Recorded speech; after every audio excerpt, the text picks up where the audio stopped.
Azerbaijan Crisis presentation by Joshua Morar, Jack Nidifer, and Anthony.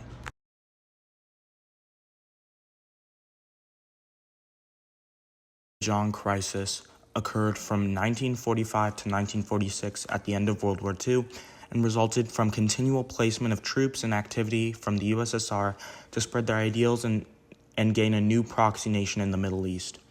This occurred in the most northern part of Iran, called Azerbaijan, and led to the UN and the US having to get involved and have the removal of Soviet troops.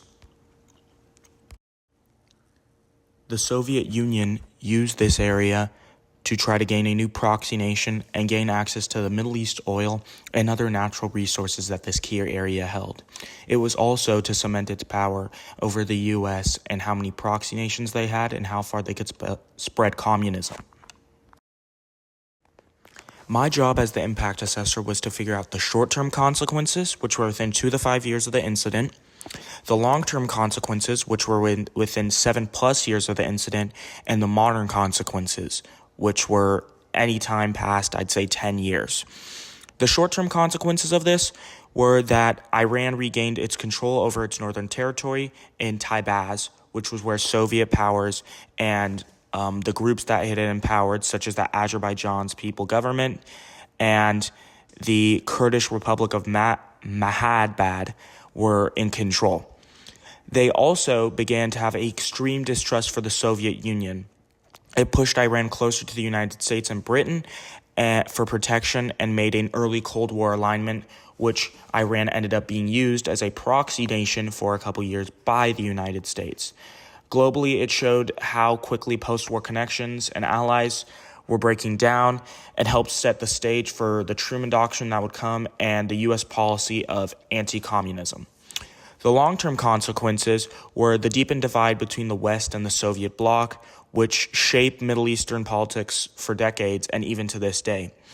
It also encouraged superpowers to both compete for influence in the region because of the high amounts of oil and other natural resources that were fundamental to keeping a country working. It also led to the 1953 CIA-backed coup in Iran, which led to the assassination of the Shah, the previous Shah, and an instillment of a new one. This crisis planted the early roots of mistrust towards foreign powers in Iranian politics and distrust for the West and all foreign nations. The modern ripples would be the fact that we still see events like this happen to this day. Iran has a deep distrust for the West and Russia, well, more for the West. They hold high value towards their natural resources, such as oil and energy control and weapons of mass destruction. It also led to more regional independence movements and instability in the area. Similar patterns can be seen in Ukraine and the Caucasus, and even more recently, we can think of Georgia and the war that happened there, which is just another demonstration of Russian and American powers coming to conflict, especially Russian in that case.